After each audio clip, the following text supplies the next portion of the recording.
Bom, gente, então, voltando aqui, vamos continuar a tratar nesse último bloco nosso, que é o bloco 4. Justamente vamos tratar da diferenciação entre o estado de defesa e o estado de sítio. Só relembrando aí, como eu falei no bloco 3, o estado de defesa, o presidente ele decreta e depois que ele pede autorização ao Congresso para manter ou não, certo?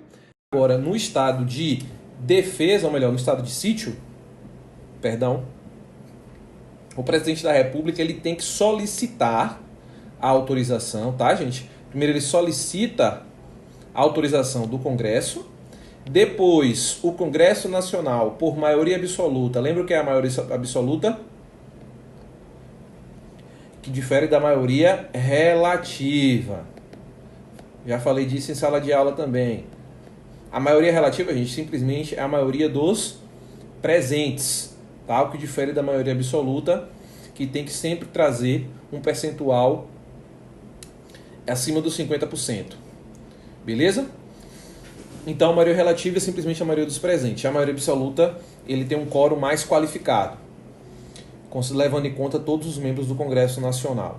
Vejam, então, por maioria absoluta, o Congresso, ou melhor, desculpa, se o Congresso autorizar o presidente, ele edita um decreto. Nesse decreto ele vai dizer, ou vai fixar quem é o executor e o tempo de duração do estado de sítio. Esse tempo de duração, nas hipóteses lá do inciso 1 do artigo 137, vamos dar uma olhadinha nele, ele tem um tempo de duração de 30 dias, prorrogável também pelo mesmo período, ou ele será por tempo indeterminado, o tempo necessário, no caso de guerra ou agressão armada estrangeira. Então vamos dar uma olhada aqui no texto da Constituição, certo? O artigo 137 diz assim: o presidente da República pode, ouvidos o Conselho da República, Conselho de Defesa Nacional, solicitar ao Congresso Nacional. Então veja aqui que o presidente ele pede autorização ao Congresso para decretar, nos casos de comoção grave de repercussão nacional ou ocorrência de fatos que comprovem a ineficácia de medida tomada durante o estado de defesa. Então, se tratar aqui, no caso da coronavírus, né? Claro, gente, que eu só estou dando hipóteses, mas espero que não cheguemos a tanto, né? É uma comoção grave aqui no sistema de saúde, enfim, que tenha comprovado a ineficácia do estado de defesa, ou no inciso 2, declaração de estado de guerra ou resposta à agressão armada estrangeira. O presidente, ao solicitar autorização para decretar o estado de sítio ou sua prorrogação, ele tem que relatar os motivos do pedido ao Congresso, que irá decidir por maioria absoluta. O decreto, gente, indica, como eu já falei, a duração das normas necessárias. Depois de publicado, o presidente designará o executor das medidas. No caso do artigo 137, inciso 1, que é para aquele caso de grave comoção, não poderá o decreto ser editado por mais de 30 dias. Então, cuidado com o prazo, nem prorrogável de cada vez por prazo superior. Do inciso 2, poderá ser decretada por todo o tempo que perdurar a guerra ou agressão armada, até porque não tem como prever o tempo que vai durar. Não é isso? Solicitada autorização para decretar o estado de sítio durante o recesso parlamentar, o presidente do Senado, de imediato, convocará extraordinariamente o Congresso para se reunir dentro de 5 dias a fim de apreciar o ato. O Congresso permanecerá em funcionamento ao término das medidas. Na via estado de sítio, só podendo ser tomadas as seguintes medidas, né? Veja, obrigação de permanência em localidade determinada. Seria uma espécie de quarentena, né, gente? Veja, obrigação de permanência. Então, é uma hipótese aí excepcionalíssima. Detenção em edifícios não destinados a acusados. Restrições relativas à inviolabilidade, à prestação de informações, à liberdade de imprensa. Veja como é restritivo. Suspensão da liberdade de reunião, que também é um direito fundamental, entre outras medidas. Ok, gente? Então veja aqui a importância de compreender o estado de sítio e defesa. Cessado o estado de defesa ou sítio, cessarão também seus efeitos, sem prejuízo da responsabilidade pelos delitos cometidos por seus executores ou agentes. Certo? E aí tem outras medidas aqui que depois vocês vão ler com calma, essas disposições constitucionais. Mas vejam que o estado de defesa e o estado de sítio são situações excepcionalíssimas. São estados de exceção, ok? Que podem ser decretados, professor? Podem, mas se realmente nenhuma outra medida se mostrar aqui eficiente, o que com fé em Deus não será o nosso caso, com essas medidas adotadas aí pelo governo federal, pelos governos estaduais, com fé em Deus nós conseguiremos superar essa pandemia do coronavírus sem a necessidade da decretação ou da implementação do estado de defesa e do estado de sítio, ou do estado de sítio. Beleza? Gente, então era isso. Fixadas essas premissas básicas, aí vocês puderam ter uma noção bem básica. A intenção dessa aula não era aprofundar nenhum desses temas, apenas trazer uma contextualização do estado, do panorama que nós vivemos atualmente, com a questão da pandemia do coronavírus, certo? Então vocês veem a importância aí dos três poderes, a questão de compreender a diferença entre decreto e lei, que são atos normativos, a questão da competência. Deem uma lida no artigo 20 a 25 da Constituição para saber exatamente qual é a competência do Estado, qual é a competência dos municípios, até onde eles podem ir na edição desses decretos, ok?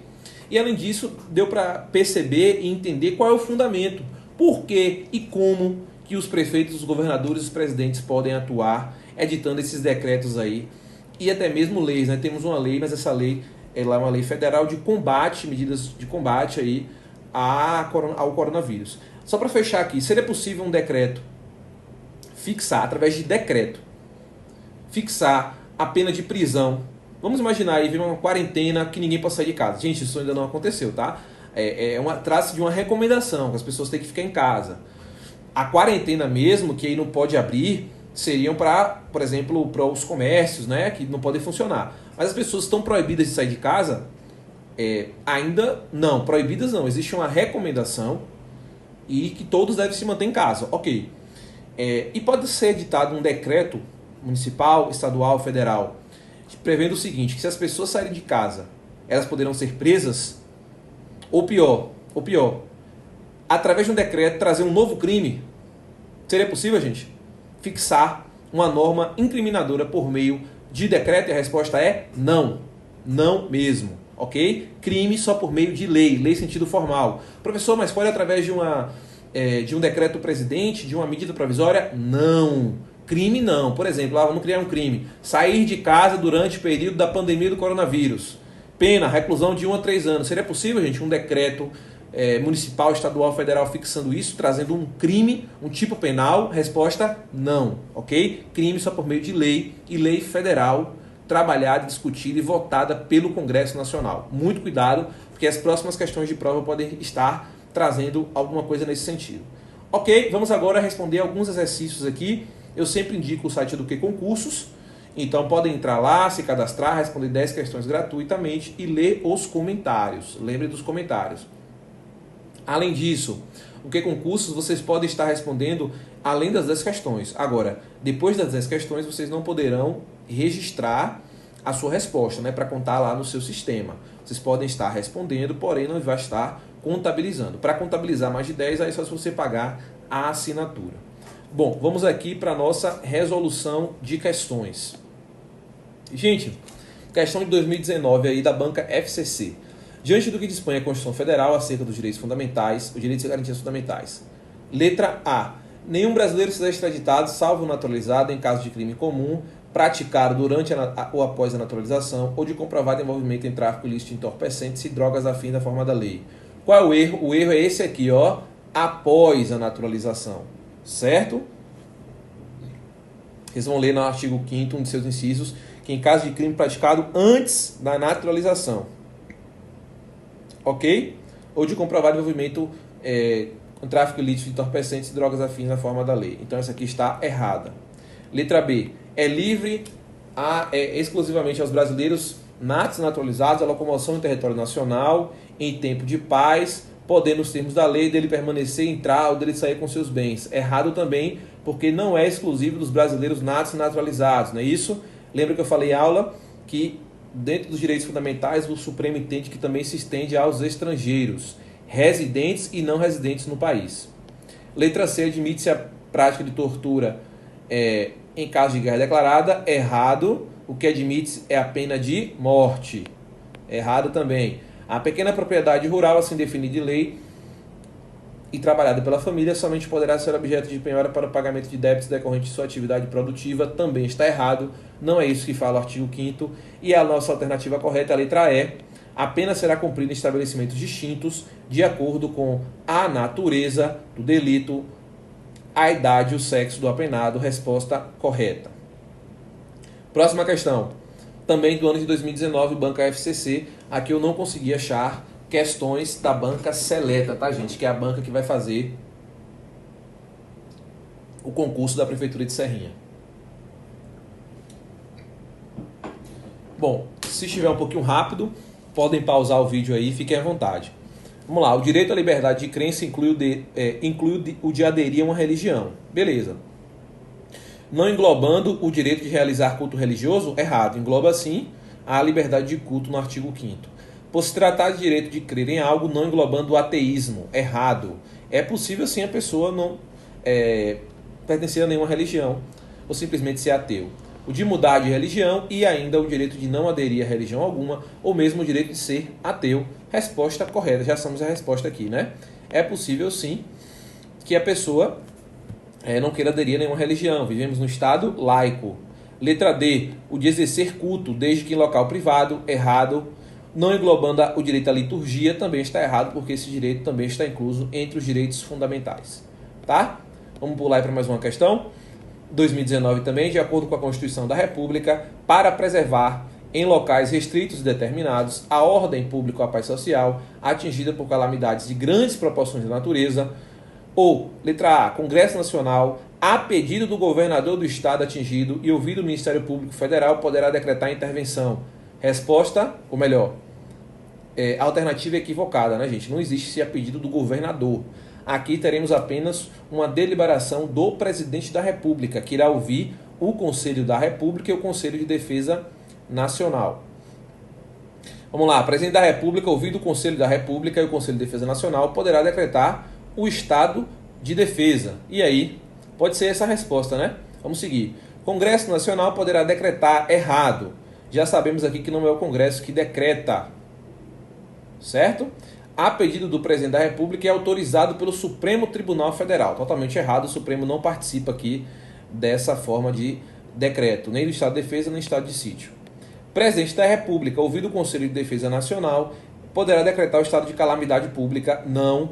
Veja que esse estado aqui, gente, de calamidade pública, ele foi decretado pelo Senado Federal, veja, a pedido do presidente. Então vamos fazer uma diferenciação aqui, boa questão. O estado de calamidade pública foi decretado, foi primeiro confirmado pela Câmara dos Deputados. O presidente enviou um projeto de decreto lá para a Câmara dos Deputados, para o Congresso. A Câmara dos Deputados aprovou por votação, depois o Senado Federal aprovou por votação e aí o Congresso ele aprovou esse estado de calamidade pública. O que significa isso? Então é estado de defesa e estado de sítio? Não, tá? Cuidado. Esse decreto, gente, está baseado na Lei de Responsabilidade Fiscal, que autoriza o presidente a gastar mais do que está previsto lá na lei orçamentária, né? Atravessando, aumentando o déficit fiscal. Então as contas públicas elas vão estar diferentes do que foi previsto no início do ano, por exemplo, na lei orçamentária. Então esse decreto de calamidade pública é para autorizar o presidente a gastar mais do que foi previsto. Basicamente para isso. Não é para simplesmente funcionar para, digamos, fundamentar o estado de defesa, estado de sítio, nada disso. Então, não confundam. Esse decreto é baseado na Lei de Responsabilidade Fiscal, que está lá no artigo 65, quem quiser dar uma lida depois, a lei é a LRF 101 de 2000, beleza? Seguindo aí nossa resolução de questões. Então, letra D não é, só sobrou aqui letra B ou letra E. O Conselho de Proteção Nacional, por solicitação dos prefeitos e governadores das regiões atingidas, poderá decretar o estado de emergência? Também não. Lembre que o estado de emergência ele é baseado nas constituições estaduais e ele pode ser firmado por meio de um decreto estadual, sim, para tratar de medidas no âmbito regional de cada estado. Então, se sobrou a letra B, vamos ver se está certa. Estou aqui no site do Que Concursos. Alternativa correta: o presidente da República, ouvido o Conselho da República e o Conselho de Defesa Nacional, poderá decretar o estado de defesa. Veja que ele não pede autorização ao Congresso. Ele só vai enviar ao Congresso a solicitação para manutenção ou não após a decretação do estado de defesa. E mais uma questão aqui para a gente fechar nossa aula, também em 2019, ainda sobre os direitos e deveres individuais e coletivos, assinale a alternativa correta. Letra A. Não haverá penas cruéis, de caráter perpétuo, trabalhos forçados, banimento, bem como de morte. Sendo neste último caso, em qualquer hipótese errada, sabemos que a pena de morte admite uma exceção, que é justamente no caso de guerra declarada. Em situações excepcionais, poderá ser concedida extradição de estrangeiro por crime político ou de opinião. E aí, vamos seguir. As normas definidoras dos direitos e garantias fundamentais não têm aplicação imediata. Errado, tem sim. artigo 5º, parágrafo 2º, salvo engano, da Constituição. Os tratados e convenções internacionais sobre direitos humanos que forem aprovados em cada casa do Congresso, em 2 turnos por 3/5 dos votos dos respectivos membros, serão equivalentes às leis complementares. Onde está o erro aí, gente? Lei complementar, não é? Na verdade, são equivalentes às emendas constitucionais. Errado. O Brasil se submete à jurisdição do Tribunal Penal Internacional, cuja criação tenha manifestado adesão. Aqui nós temos a nossa resposta correta. Beleza? Porque a gente vai anular, ou nós vamos anular, a letra B. Porque, veja, gente, em situação excepcional poderá ser concedida extradição de estrangeiro por crime político de opinião? Não é concedida extradição. A Constituição Federal proíbe, ok? Bem como é proibida aqui a extradição de brasileiro nato. Só para a gente encerrar, eu quero mostrar para vocês onde estão os comentários aqui, ó. Vocês podem abrir aqui no site do Que Concursos e ler os comentários.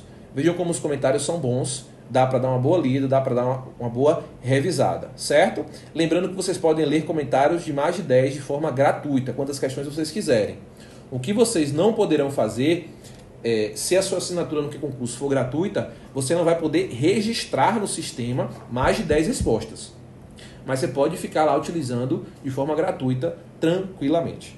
Ok? Gente, era isso que eu queria passar para vocês. Então aqui nós fechamos nossa primeira aula, uma aula especial, uma aula contextualizada com o panorama de coronavírus. Veja que eu trabalhei com vários assuntos de direito constitucional, direito administrativo e até um pouquinho de penal. E a partir da nossa próxima aula, nós vamos trabalhar já em cima da edital da Prefeitura de Serrinha, com aqueles assuntos que eu ainda vou mostrar para vocês no edital, mas principalmente temas de direito constitucional, administrativo e alguns temas de direito penal. Beleza? Então fiquem com Deus, fiquem em casa, respeitem as normas de segurança, de saúde, de higienização, para que em breve nós possamos voltar para nossas aulas presenciais lá no curso Enigma. Certo? Um abraço a todos e até a nossa próxima aula.